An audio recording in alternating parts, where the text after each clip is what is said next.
আসসালামু আলাইকুম। আমি অ্যাডভোকেট আতিয়া শিকদার। আমি আজকে যে বিষয়টা নিয়ে আলোচনা করব সেটা আরও অত্যন্ত গুরুত্বপূর্ণ। কেননা প্রায় সংসারেই মোকদ্দমা নিয়ে একটা ঝামেলা আছে। বিশেষ করে দেওয়ানি মোকদ্দমা নিয়ে মানুষ ত্যক্ত বিরক্ত। দেওয়ানি মোকদ্দমা দীর্ঘদিন চলতে থাকে। এই দীর্ঘদিন কেন চলে? এই প্রশ্নের জবাব সঠিকভাবে আসলে কেউ জানে না। পক্ষদের কারণেই ডিলে হয়, দেরি হয়। পক্ষরা যদি সচেষ্ট হয়, পক্ষরা যদি সচেতন হয়, তাহলে কিছুটা হলেও লাঘব করা সম্ভব।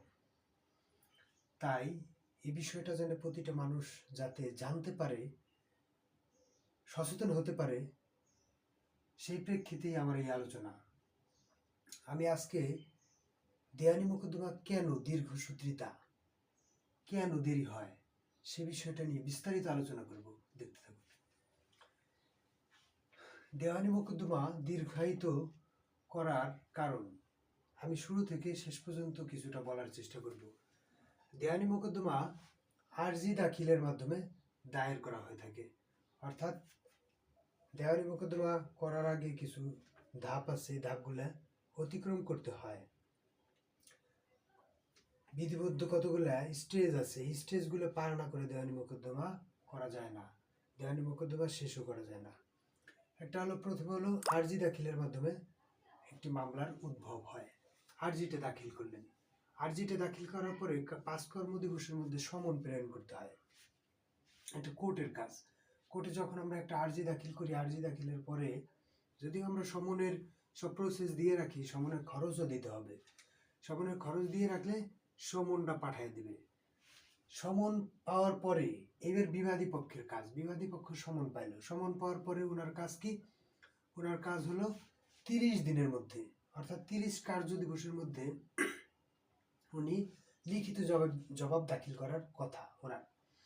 যদি কোনো কারণে উনি 30 কার্য দিবসের মধ্যে, অর্থাৎ 30 দিনের মধ্যে যদি লিখিত জবাব দাখিল করতে না পারে, সেই ক্ষেত্রে পর্যাপ্ত কারণ দেখাতে পারলে পরবর্তী আরও 30 দিন বর্ধিত করা হয়।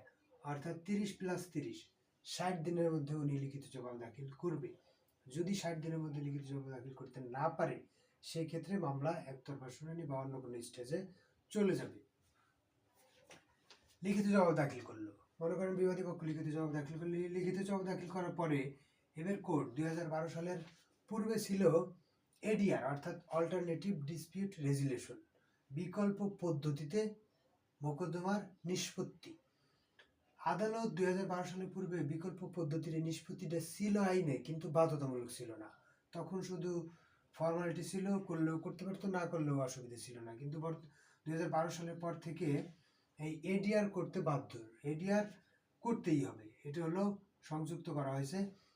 অর্থাৎ আদালতের বাইরে মোকদ্দমা নিষ্পত্তির একটা প্রক্রিয়া চেষ্টা করা, যাতে করে দেখা যায়, এতে করে এটা সুযোগ দেওয়া। উনি 60 দিনের মধ্যে যদি দেখা যায় দুই পক্ষকে বলে দিল যে আপনার আগে একটু বুঝে আসেন, একটু কোর্টের বাইরে যায় অন্য কোনো আইনজীবীকে নিয়োগ করতে পারেন, বা যাকে আপনার মনোনীত, বা কোর্ট থেকে ওইটা ডিসাইড করে দিতে পারে। ডিসাইড করে দেওয়ার পরে 60 দিনের মধ্যে ওনাদেরকে দুই পক্ষের মধ্যে বোঝাপড়া করে এসে কোর্টে একটা লিখিত একটা রিপোর্ট দাখিল করার কথা থাকে। পক্ষগণ হয়তো অনেক সময় চেষ্টা করে যে মধ্যস্থতার মাধ্যমে, মানে সালিশ বৈশা মধ্যস্থতার মাধ্যমে সমাধান করা। যদি সমাধান হয়ে যায়, তাহলে একটা রিপোর্ট দাখিল করলে ওটার উপরে ভিত্তি করে একটা ডিক্রি দেয় কোর্ট 60 দিনের মধ্যে। যদি 60 দিনের মধ্যে ওনারা যদি দেখে যে করতে পারে নাই, সেই ক্ষেত্রে ওনাদেরকে আরও 30 দিন, ওনাদের দুই পক্ষের আবেদন করে আরও 30 দিন বর্ধিত করতে পারে। অর্থাৎ 90 দিনের মধ্যে এই মধ্যস্থতার মাধ্যমে সমাধান করার কথা বলা থাকে। যদি সমাধান হয়ে যায়, তাহলে মামলা এখানেই শেষ, মামলার আর আগাবে না, এখানেই ডিসমিস। তাহলে আপনার মোটামুটি 90 দিন, 60 দিন, 90 দিন, দেখা যায় 6 মাসের মধ্যে একটা দেওয়ানি মামলা ক্লোজ, যদি পক্ষরা চায়। আর যদি পক্ষরা যদি এডিআর বা মধ্যস্থতার মাধ্যমে সমাধান করতে না চায়, পরবর্তীতে এইবার আদালত ইস্যু গঠন করবে, অর্থাৎ বিচার্য বিষয় নির্ধারণ করবে, কোন কোন বিষয় বিচার করবে, কোন কোন বিষয়ে বিচার্য বিষয় গঠন করা যায় সে বিষয়টা নির্ধারণ করবে। এটা হলো 14 আদেশে বলা আছে। দেওয়ানি কার্যবিধি 1908 সালের 14 আদেশে বিস্তারিত আছে যে 15 দিনের মধ্যে ইস্যু গঠন করতে হবে, অর্থাৎ লিখিত জবাব দাখিল করার 15 দিনের মধ্যে অথবা প্রথম যেদিন হিয়ারিং হলো, প্রথম শুনানির তারিখ হতে 15 দিনের মধ্যে, যেটি আগে ঘটে সেটার মধ্যেই লিখিত জবাব বিচার্য বিষয় গঠন করবে আদালত, বিচার্য বিষয় গঠন করলো। এরপরে আরো অন্যান্য কার্যক্রম আছে। এই যে এই কার্যক্রমগুলোর মধ্যে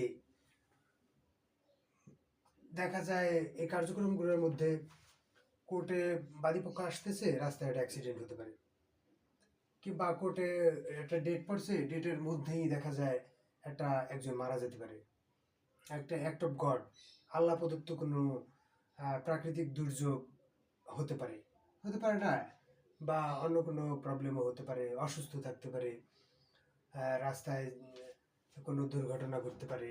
এই সমস্ত যদি কোনো বিষয় আসে তাহলে তো বাদী পক্ষের একটা সময়ের প্রয়োজন, বিবাদী পক্ষের একটা সময়ের প্রয়োজন। কারণ সময় যদি না দেয়, একটা ডেট দিল, ডেট দেওয়ার পরে দেখা গেল যে বিবাদী পক্ষ আসতে পারে নাই, তাই বিবাদী পক্ষ আসতে পারে নাই তাই বলে তো বেচার একটা দুর্ঘটনা ঘটতে পারে, একটা প্রবলেম থাকতে পারে। এই প্রবলেমের কারণে একটা সময় নিল। আর দেওয়ানি মোকদ্দমা দেওয়া যায় এমনিতেই একটু ডেটটা একটু দেরিতে পড়ে, আর পক্ষরাও একটু ডিলে থাকে যে পড়ুক, আস্তে আস্তে পড়ুক, দেখি। আচ্ছা, বাদী পক্ষ কয়বার সময় নিতে পারে এবং বিবাদী পক্ষ কয়বার সময় নিতে পারে? পুরো মামলাটা প্রক্রিয়াধীন থাকা অবস্থায় বাদী পক্ষ বিবাদী পক্ষের একটা টাইম থাকবে যে আপনি এই কয়বারের বেশি সময় নিতে পারবেন না। দুর্ঘটনা ঘটতে পারে, এটা ওইটা হতে পারে, কিন্তু আপনার একটা লিমিট থাকবে, লিমিট ক্রস করতে পারবেন না। এই লিমিটটা কত দিনের, এটা আমি আজকে দেখাবো। এখানে এটা হলো খরচ ছাড়া, আমি লিখে দিয়েছি খরচ ছাড়া, অর্থাৎ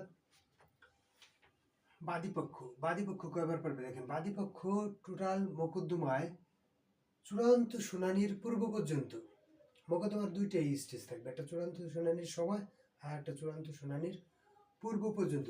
চূড়ান্ত শুনানির পূর্ব পর্যন্ত উনি যে কোনো পর্যায়ে, চূড়ান্ত শুনানির যে কোনো পর্যায়ে যে কোনো সময় উনি 6 বার পর্যন্ত কোনো খরচ টরচ লাগবে না, মুলতবি করতে পারবে বা স্থগিত করতে পারবে বা সময় বৃদ্ধি করতে পারবে, যে আমি আজকে ডেট পড়ছে, ডেট পড়ার কারণে আমার একটা প্রবলেম হয়েছে, এই প্রবলেমটা আমি সময় নিতে যাচ্ছি, আগামী ডেটে আমি হাজিরা দেব বা আগামী ডেটে আমি কোনো কিছু উপস্থাপন করবো বা আসবো। এটা হলো খরচ ছাড়া 6 বার। আর উনি যদি খরচ দিয়ে দেখা যায় এই 6 বার শেষ হয়ে গেল, 6 বার শেষ হওয়ার পরে কি ওনার পালা শেষ, এবার উনি খরচ দিয়ে, অর্থাৎ 200 থেকে 1000 টাকা পর্যন্ত খরচ দিয়ে উনি 3 বার মুলতবি করতে পারবে, অর্থাৎ সময়টাকে স্থগিত করতে পারবে বা সময়টাকে বর্ধিত করতে পারবে বা পরবর্তী একটা ডেট নিতে পারবে। এই ডেটে ওনাকে হাজির থাকতে হবে না, জাস্ট উনি একটা টাইম পিটিশন দিয়ে দেবে। তাহলে 6 বার, খরচ ছাড়া 6 বার, খরচ সহ পেলাম 3 বার, 6 আর 3 9 বার। অর্থাৎ পুরো মামলার প্রসিডিংসে উনি চূড়ান্ত শুনানির পূর্ব পর্যন্ত 9 বার সময় নিতে পারবে। উনি যদি দেখা যায় 3 মাস করেও সময় নেয়, তাও অনেক সময় লেগে যাচ্ছে, 3 নং 27 মাস, মোটামুটি 2 বছর এমনিতেই চলে যাচ্ছে। আচ্ছা, এটা হলো একটা স্টেজ গেল। এবার আমি যদি চলে আসি বিবাদী পক্ষের, বিবাদী পক্ষ সেম, বিবাদী পক্ষ খরচ ছাড়া 6 বার, খরচ সহ 3 বার, অর্থাৎ 9 বার নিতে পারবে। খরচ কত হবে, যদি খরচ সহ নেয় তাহলে 200 থেকে 1000 টাকা পর্যন্ত, যতটুকু ধার্য করে কোর্ট ততটুকু পর্যন্ত খরচ দিতে পারবে। এটা হলো চূড়ান্ত শুনানির পূর্ব পর্যন্ত। এবার যদি আমরা আসি তাহলে কয়বার হলো, 9 বার 9 বার 18 বার অলরেডি হয়ে গেল বাদী পক্ষ বিবাদী পক্ষ।